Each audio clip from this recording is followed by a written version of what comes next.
दोस्तों, यदि कोई आपसे पूछे कि आपका घर कितना बड़ा है, तो आपका जवाब क्या होगा?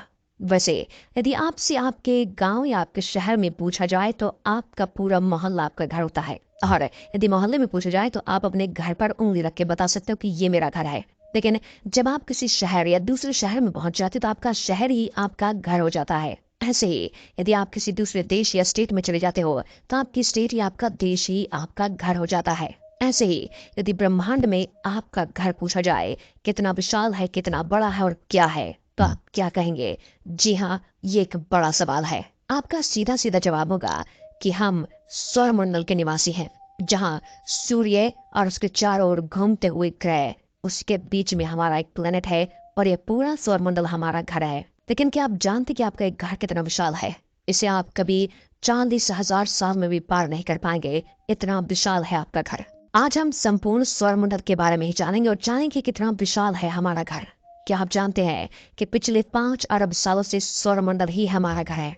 यहाँ पर पृथ्वी व अन्य सभी ग्रहों का जन्म हुआ है। सूर्य के बनने के बाद बची हुई धूल और गैस के बाद उसे हमारी पृथ्वी और बाकी के एलिमेंट बने और फिर धीरे धीरे यहाँ पर अन्य ग्रहों और उन ग्रहों पर एटमॉस्फेयर बना और सभी ग्रहों में केवल पृथ्वी पर ही जीवन पनप पाया है। आज पृथ्वी पर हम करोड़ों जीवन की प्रजाति को देखते हैं, जिसमें एक इंसान भी शामिल है। पर आज पूरे सौरमंडल के सिस्टम में हमसे एडवांस और कोई नहीं। या फिर यूं कहे कि जो पृथ्वी पर सबसे ज्यादा इंटेलिजेंट है, वही सौरमंडल में भी सबसे ज्यादा इंटेलिजेंट है, क्योंकि सौरमंडल में पृथ्वी के अलावा तो कहीं जीवन है ही नहीं। आज हम इंसानों ने पृथ्वी के बाहर भी बहुत कुछ पता लगा लिया है, लेकिन फिर भी हम इंसान चांद से आगे नहीं बढ़ पाए हैं। पृथ्वी से 4 लाख किलोमीटर की दूरी पर मौजूद चंद्रमा ही लास्ट बाउंड्री है, जिसे हम आज तक अपने आंखों से देख पाए हैं, जिसे हम छू पाए हैं, जहां पर हम पहुंच पाए हैं। चंद्रमा की लास्ट बाउंड्री अर्थ क्लाउड की दूरी से केवल 0.00016% है। इसे इंसानी स्केल पर समझने की कोशिश करें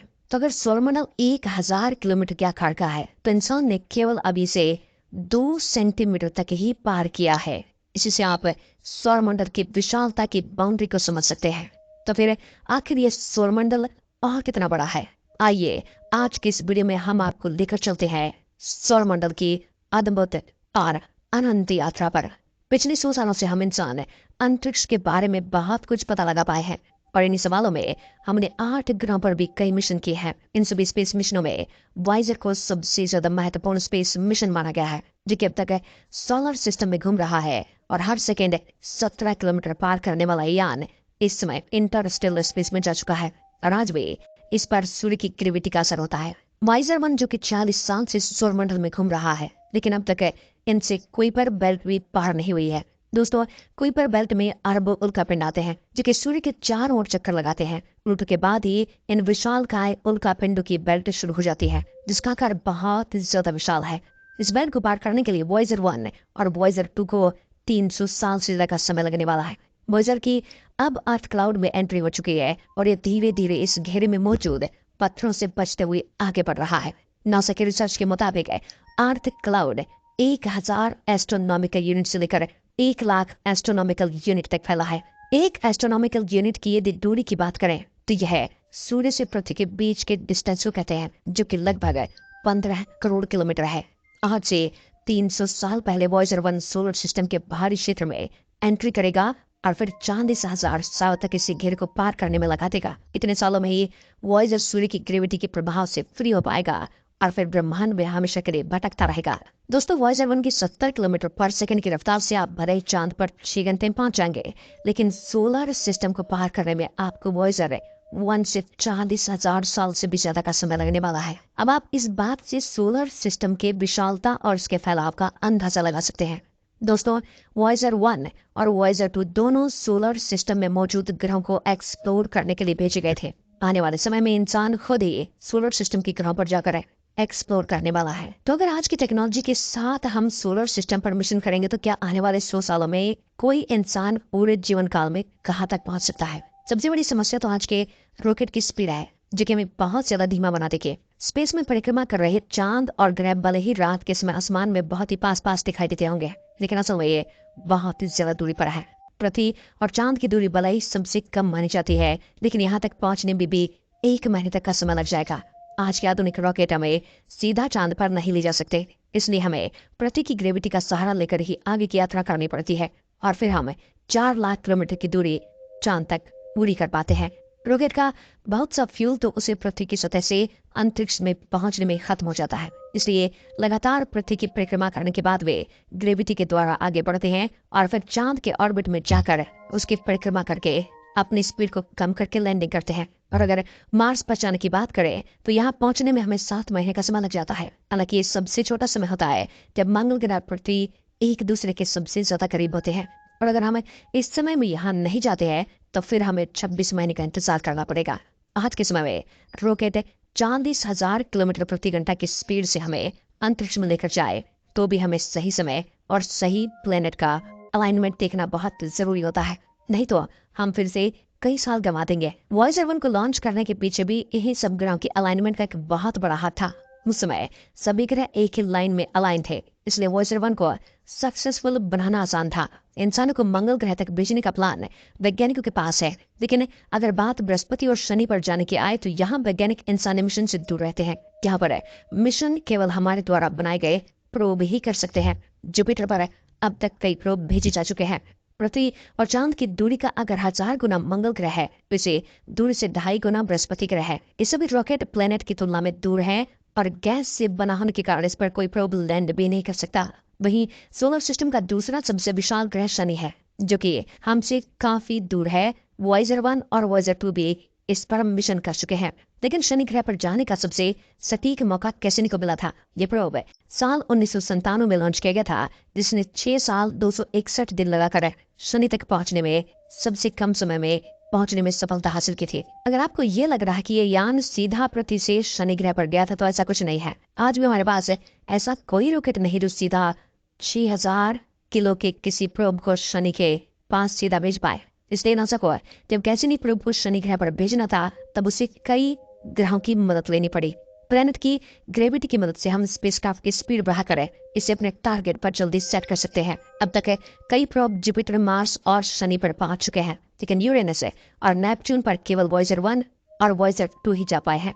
साल 1986 में नासा ने वॉयेजर 2 की मदद से यूरेनस की सबसे नजदीकी तस्वीर कैप्चर की थी। पृथ्वी से 300 करोड़ किलोमीटर दूर किसी यान को यहाँ तक भेजना बहुत ज्यादा चुनौती भरा काम था। यह पृथ्वी और चांद की दूरी का भी 7500 गुना ज्यादा था।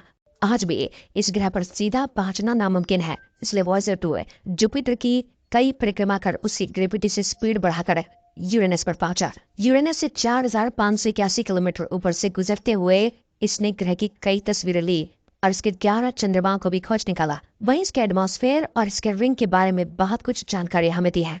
दोस्तों, वॉयेजर 2 एकमात्र ऐसा स्पेस प्रोब है जिसने यूरेनस को सबसे नजदीक से एक्सप्लोर किया है, क्योंकि अब तक कोई भी दूसरा प्रोब इस ग्रह तक नहीं पहुंच पाया है। यूरेनस के बाद नेपच्यून को भी वॉयेजर 2 ने ही एक्सप्लोर किया था। पृथ्वी से 460 करोड़ किलोमीटर और यूरेनस से 160 करोड़ किलोमीटर नेपच्यून तक जाने के लिए वॉयेजर 2 यूरेनस की ग्रेविटी से आगे बढ़ने लगता है। यहाँ पहुंचकर वॉयेजर 2 ने नेपच्यून के विशाल चंद्रमा टाइटन की पिक्चर ली और साथ में पहली बार उसके रिंग को भी खोजा था, जबकि वॉयेजर 2 से पहले नासा को इसके रिंग के बारे में कोई जानकारी नहीं थी। हम सिर्फ शनि ग्रह को ही छल्लों वाला ग्रह मानते थे। इसने नेपच्यून के 6 चंद्रमा खोजे और फिर यहाँ से आगे वॉयेजर 2 कोई पर बेल्ट की तरफ बढ़ने लगता है और साल 2018 में इसने इंटरस्टेलर स्पेस में प्रवेश किया।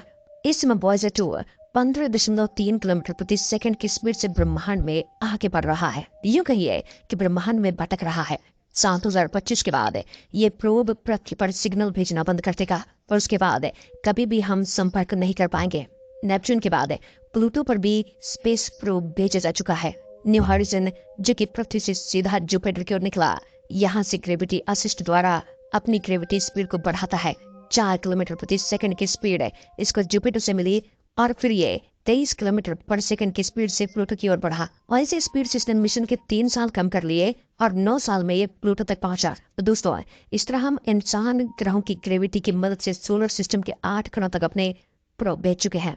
लेकिन ये तो अब इस विशाल सोलर सिस्टम का केवल एक छोटा सा हिस्सा है, यानी कि आपका मोहल्ला आपका घर नहीं, बल्कि ये पूरी पृथ्वी आपका घर है और ब्रह्मांड में पूरा सोलर सिस्टम आपका घर है। तो आपका घर इतना बड़ा है कि जिसको पार करने में भी आपको 40,000 साल से ज्यादा लगेंगे, वो भी तब जब आपकी स्पीड 15 से 20 किलोमीटर प्रति सेकंड की हो गई। क्योंकि प्लूटो के बाद हमारे सौरमंडल में क्या है इसके बारे में हमें बहुत कुछ नहीं पता है। यदि हमें हमारे सौरमंडल और कुइपर बेल्ट के बारे में बहुत कुछ पता करना है तो हमें ऐसी एडवांस टेक्नोलॉजी इजाद करनी पड़ेगी या ऐसी स्पीड इजाद करनी पड़ेगी जिससे हमारे सोलर प्रोब बहुत ज्यादा तेज स्पीड से इसको एक्सप्लोर कर पाए और हमें इससे जुड़े रहस्य आज से जुड़ी जानकारी दे सकें। आपको क्या लगता है कि आने वाले समय में इंसान ऐसा कर पाएगा या नहीं? कमेंट में लिखकर जरूर बताइएगा। एक बार फिर मिलते हैं, तब तक के लिए नमस्कार, जय हिंद, जय भारत।